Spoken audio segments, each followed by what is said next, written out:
निवेदन कला बेले बंदीशाला भितर हाथ पादरे बेड़ी पड़ी कषाय पाउछंती माँ बापा वसुदेव देवकी मध्य से दिन डाकुछंती हे कृपानिधि आपण जदि डाक न शुणिबे ताले काकू कहबू आउ केते दिन जंत्रणा भितर बंचिबू हाथ पादरे बेड़ी अंधारी घर चाबी पड़ी सात सातटा गेट सारा जीवन कौन एमती सर्वनाश हो ये जते डाकुछंती प्रभु आपण रखंतु आपण व्यतीत रखिला वाला केही नाही सब कारण कारण करता आपण देखंतु हे गुणग्राही विवेकी पंडित महोदय एटी देवकी वसुदेव बंदीशाला रे डाकुछंती सेपटे क्षीराब्धि कूल रे 33 कोटी देवता डाकुछंती बोले आपण तो सर्व कारण कारण करता प्रभु आ किए रखिबो आपण अवतरण करंतु धराधाम को नले सृष्टि रहिबो ना ताले 33 कोटी देवता एपटे डाकिले सेपटे आपणकर माँ बापा डाकुछंती देवकी वसुदेव गोटाए पद चंपू आपण मानक सुनुची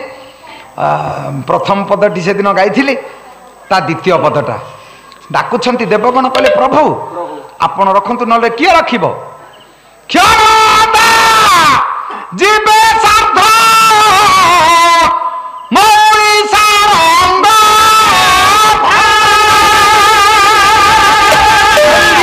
पालिता वंश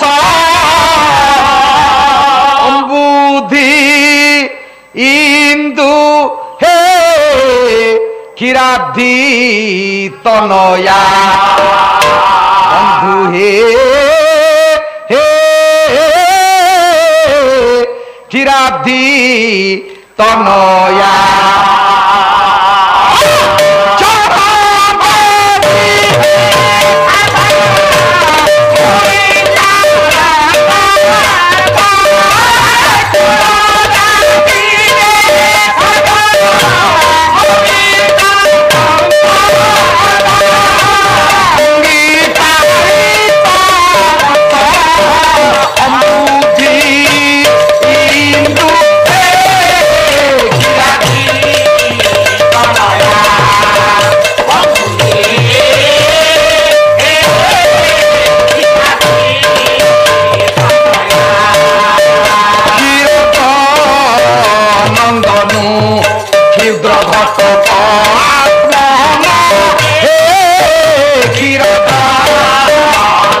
हे क्षीराब्धि तनया बंधु प्रभु सब कारण कारण करता आपण व्यक्तिरेक ये सृष्टि रखी पारे 33 कोटी देवता डाकिला बेले ए पाखरे माँ बापा डाकुछंती आपण रखंतु विश्वपति ठाकुर चिंता कले अतिष्ठ आई गले देवगण यथा समय आसी पहुंचले क्षीराब्धि कूल में देखा देले हे देवगण अतिष्ठ हवा दरकार नहीं यथा समय तुम मान पाखे मुझे पहुंची प्रभु जिते कथा दे 33 कोटी देवता खुशी गले कहले प्रभु कथा देले आउट सेपट हबनी कारण विश्व पूरा जड़े नेता जे कथा दिए आउ कथा रखे ता व्यक्ति आउ सृष्टि रे कहीं नहीं प्रभु सिना कथा दे देले 33 कोटी देवता खुशी रे गले किंतु प्रभु चिंता कले କହିଲେ ଏକୁଟିଆ ଗଲେ କିଛି କରିପାରିବିନି।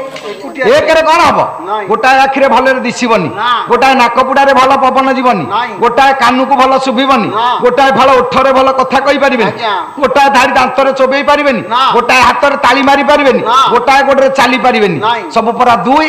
ଆଉ ଏକରେ କେମିତି ହବ? କହିଲେ ଆଉ ଜଣକୁ ସାଙ୍ଗରେ ନେବି। କହିଲେ ଦୁର୍ଗାକୁ ପାଖରେ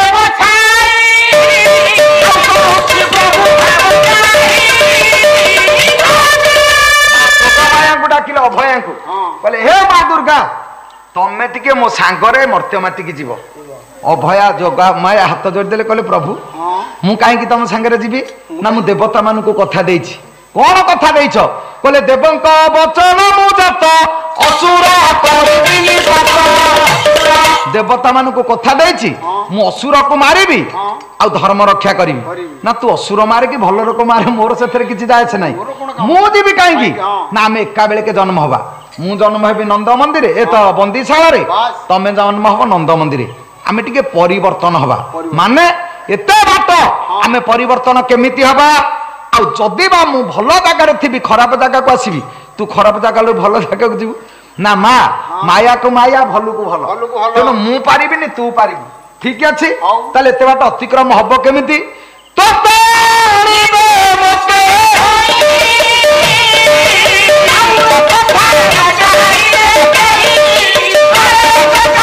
କହିଲେ ତତେ ଆଣିବେ ମତେ ସେଇଠି ଥୋଇଦେବେ।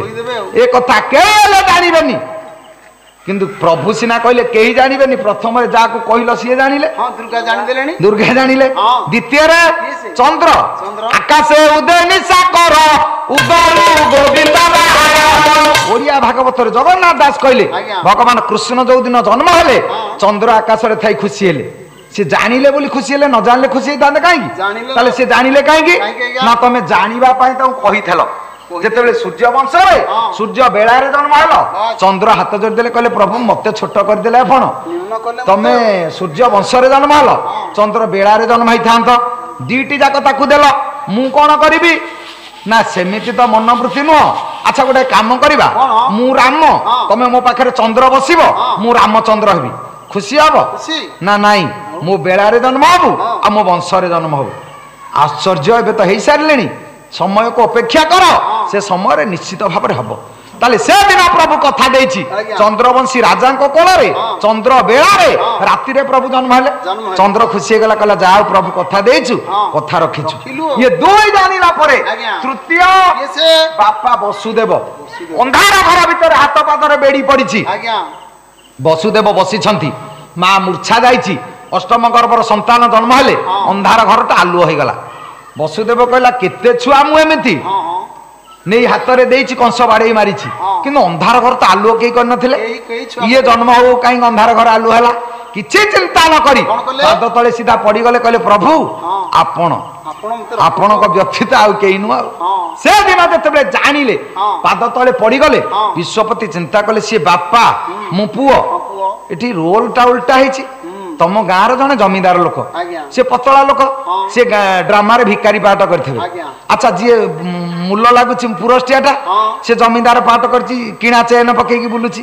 ଆଚ୍ଛା ଇଏ କଣ ସେଇଠି ତାକୁ ଭିକାରୀ ପାଠକୁ କହିବ ଆଜ୍ଞା ସାର୍ ନମସ୍କାର, ପାଠଟା ଯାହାର ଯାହା ନା। ଇଏ କହିଲେ ମୁଁ ବିଶ୍ୱର କର୍ତ୍ତା ହେଇପାରେ, କିନ୍ତୁ ସେ ବାପା ପାଠ କରୁଛି, ମୁଁ ପୁଅ, ମୋ ବାପା ଯଦି ପାଦ ତଳେ ଶୋଇବ ଜଗତ ଛି ଛି କହିବ। ଚତୁର୍ଦ୍ଧା ମୂର୍ତ୍ତି ଦେଖିଲେ, ବିଶ୍ୱରୂପ ଦେଖିଲେ, କହିଲେ ବାପା ଉଠ। ବସୁଦେବ କହିଲେ ବା ସାରା ଜୀବନ ଅନ୍ଧାର କୋଠରୀ ଭିତରେ ଥିଲେ ବି ଚିନ୍ତା ନାହିଁ, କି ଅନ୍ଧାର କୋଠରୀ ଭିତରେ ଯଦି ବେଡି ପଡି ନଥାନ୍ତି ତାହେଲେ କଣ ମୁଁ ପ୍ରଭୁଙ୍କ ବିଶ୍ୱରୂପ ଦେଖିଥାନ୍ତି? ଇଏ ତ ଅହୋଭାଗ୍ୟ। ସାରା ଜୀବନ ବନ୍ଧା ହେଲେ ମଧ୍ୟ ଦୁଃଖ ନାହିଁ, ପ୍ରଭୁଙ୍କୁ ଦେଖୁଛନ୍ତି ରୂପକୁ। ବସୁଦେବ ହାତ ଯୋଡ଼ିଦେଲେ, ହାତ ପାଦରେ ବନ୍ଧା ହେଇଛି ବେଡି, କହିଲେ ପ୍ରଭୁ ଆଉ ଦୁଃଖ ନାହିଁ। କାହିଁକି? ନା ତମେ ପୁଅ, ମୁଁ ବାପା, ଆଖିରେ ଦେଖିଲି, କୋଳରେ ଧରିଲି, ଆଉ ଏ ହାତ ପାଦ ବେଡି ରହିବନି, ଫିଟିଯିବ। ଆଉ କହିଲେ ବାପା ମୁଁ ହାତ ପାଦ ଫିଟେଇବାକୁ ଆସିନି, ମୋ ରକ୍ଷଣ ଅସମ୍ଭବ, ତମକୁ କେତେବେଳେ ରଖିବି? କିରେ ନିଜ ରକ୍ଷଣ ଯୋଉଠି ଅସମ୍ଭବ ଆଉ ଜଣକୁ ରଖି ହବ? ଗୋଟେ କଥାରେ କହନ୍ତିନି ଟିପୁକୁ ଟିପ ରହୁନି ପଟା କଣ ଦେଖଉଛୁ, ସେ ଗପ କଣ କି? ଥରେ ଗୋଟେ ଗାଁରେ ଗୋଟେ ଗାଈ ମଲା, ଗାଈଟା ନେଇ ଗାଁ ମୁଣ୍ଡ ବର ଗଛ ମୂଳେ ଶୁଆଇ ଦେଲେ। ଏ କାଉ କୁକୁର ଶାଗୁଣା ଯୋଉ ରେଟରେ ତାକୁ ଖାଇଲେ, ବିଲୁଆ ଗାତରୁ ବାହାରି ଦେଖିଲା ବେଳକୁ କହିଲା ସନ୍ଧ୍ୟା ବେଳକୁ ଆଉ କିଛି ରହିବନି, ଇଏ ଟପ ଖାଲି କରିଦେବେ। କହିଲା ଯିବା ଆମେ ଟିକେ ଖାଇବା। ବିଲୁଆ ଯେମିତି ଗଲା କୁକୁର ତଡ଼ିଲେ ବିଲୁଆ ଥରକୁ ଥର 3 ଥର ଯେତେବେଳେ ଯାଉଛି କୁକୁର ଗୋଡେଇଲା ବେଳେ ଗାତ ଭିତରେ ପଶି ଯାଉଛି ତା ସ୍ତ୍ରୀ କହିଲା ଏଇ କୁଆଡେ ତ ଯାଉଛ ଏମିତି ଦୁଲଦୁଲ ହେଇକି ଗାତ ଭିତରେ କାହିଁ ପଶି ଯାଉଛ ନାଲୋ ଭଲ ଜିନିଷଟା ଯେ ସନ୍ଧ୍ୟା ବେଳକୁ କିଛି ରଖିବେନି ସବୁ ଖାଇଦେବେ ମୁଁ ଭାବୁଥିଲି ଯାଇଥାନ୍ତି ମୁଁ ଟିକେ ଖାଇଥାନ୍ତି ତୋ ପାଇଁ ଟିକେ ଆଣିଥାନ୍ତି ଆଉ ସେ ତ ରଖେଇ ଦଉନା କହିଲା କଣ କିଏ ତମର ବୁଦ୍ଧି ନାହିଁ ନା ମାନେ ନା ଆମର ପୁରା ପଟ୍ଟା ଅଛି ଇଏ ସବ ଉପରେ ଶାଗୁଣା କାଉର କୁକୁରର ଯେତିକି ଅଧିକାର ବିଲୁଆର ସେତିକି ଅଧିକାର ତେଣୁ ଯା ସ୍ତ୍ରୀ କଥାରେ ପଡି ଏବେ ପଟ୍ଟା ଟିକେ ଧରିଗଲା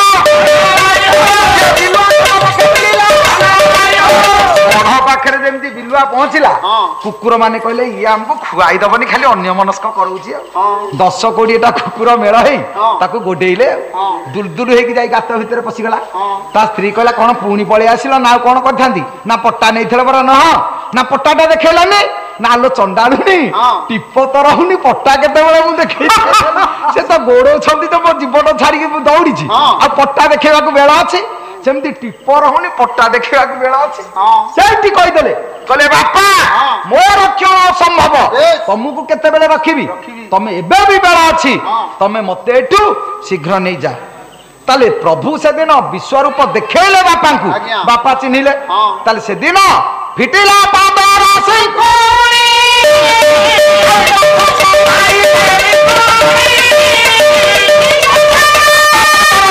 ଫିଟି ଯାଇଛି ବାଟ ବିଜୁଳି କଢଉଛି ବିଜୁଳି ଦେଖିଲା ଚିହ୍ନିଲା ତତେ ଜାଣିଲା ଯଦି ବାଟ କଢେଇଲା ଚିହ୍ନି ନଥିଲେ ବାଟ କଢେଇଥାନ୍ତା କେମିତି ଜାଣି ସାରିଲେଣି 4 5 ନମ୍ବର ତିନ୍ତିବା ଦେଖି ଜଗନ୍ନାଥ ପ୍ରଭୁ ଯେତେବେଳେ ବର୍ଷା ହଉଛି ଓଦା ହେଇ ଯାଉଛି ଭିଜି ଭିଜି ଗଲା ବେଳେ ସହସ୍ର ଫଣା ବିସ୍ତାର କରି ଅନନ୍ତ ଚାଲିଲେ କହିଲେ ମୋ ପ୍ରଭୁ ଓଦା ହବ ମୁଁ ସହିବି କେମିତି ସହସ୍ର ଫଣା ବିସ୍ତାର କରି ଚାଲିଲେ କେହି ଜାଣିବେନି ଜାଣି ସାରିଲେଣି 5 ଜଣ 6 ନମ୍ବର ଅଜା ଅଗ୍ରସେନ ପ୍ରହର ଦଉଛି ରାଜ୍ୟରେ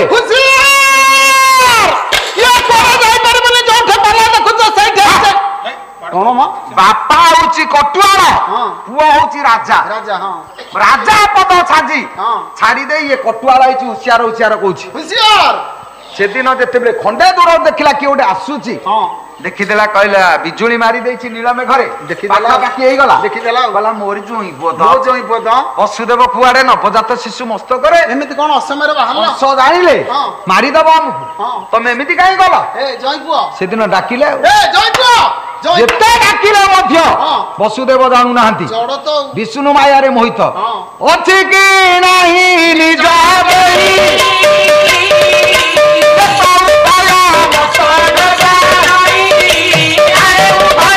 ନିଜେ ଅଛି କି ନାହିଁ ଜାଣି ପାରୁନାହାନ୍ତି ଉଭୟ କଥା ଚାଲିଛନ୍ତି ଯେତେବେଳେ ନବଜାତ ଶିଶୁକୁ ଧରି ଛିଡା ହେଇଛନ୍ତି ଇଏ ବାର ଡାକିଲେ ଜୟ ପୁଅ କଣ କିଛି କହୁନାହାନ୍ତି ଚିନ୍ତା କଲେ ଇଏ ଗଣ୍ଠିଆ ବୁଢା ଛାଡିବନି ନାଇଁ ଜମା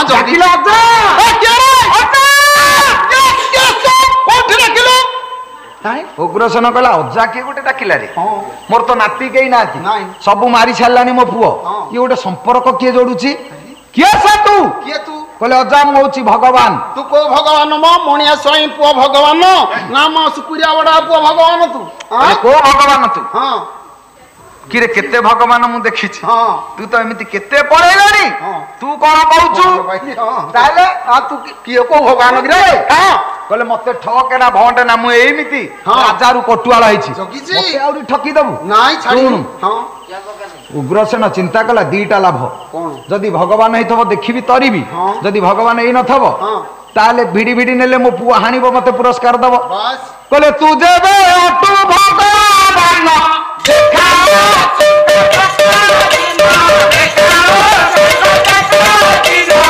କହିଲେ ଦେଖା तो शंख चक्र चिन्ह देखैबु देखैले छाड़ीबी मु विश्वास करिबी जदि शंख चक्र चिन्ह नाही ताल तू होना हबु तो देखा हबु कहले विश्वरूप न देखिले छाड़ीबन नाही शंख चक्र चिन्ह देखैले हां उग्रसेन पाद तळे सीधा पड़ी गला कला प्रभु एते दिन रे आपण को दर्शन कली केडे सुंदर भाषा सिखि अरे दर्शन कहरे मारे जे कि कहले प्रभु एते दिन पर आपण को दर्शन कली कटुआ हेले मध्य ମୋର ଦୁଃଖ ନାହିଁ ଯଦି କଟୁଆଳ ହେଇନଥାନ୍ତି ତତେ କଣ ଦେଖିଥାନ୍ତି ଯଦି ମଣିଷ ସର୍ବଶ୍ରାନ୍ତ ନ ହବ ପ୍ରଭୁର କରୁଣା ଆସିବନି ଯେତେବେଳେ ତଳେ ପଡିଯିବେ ସିଏ ଆସିବ ଧରିବାକୁ ନା ଆଉ ଯଦି ସନ୍ଥ କବି ଭୀମ ଭୋଇ ଅନ୍ଧ ହେଇନଥାନ୍ତେ ଖଣ୍ଡିଆ କୂଅରୁ କଣ ପ୍ରଭୁ ହାତ ବଢେଇ ତାକୁ ଉଦ୍ଧାର କରିଥାନ୍ତେ ବାହାର କରିନଥାନ୍ତେ ତାର ଆଖି ଅଛି ସିଏ ଚେଷ୍ଟା କରିଥାନ୍ତା କିଛି ନାହିଁ ବୋଲି କହିଲେ ଆସ ଭୀମ ହାତ ବଢେଇ ଟାଣି ଆଣିଲେ ତେଣୁ ଯାହାର କେହି ନାହିଁ ସେ ତା ପଛେ ପଛେ ବୁଲୁଛି ଯାହାର ସବୁ ଅଛି ସେ ତା ପାଖରେ ନାହିଁ ଉଗ୍ରସେନ ଦେଖିଲା କହିଲା ବାଃ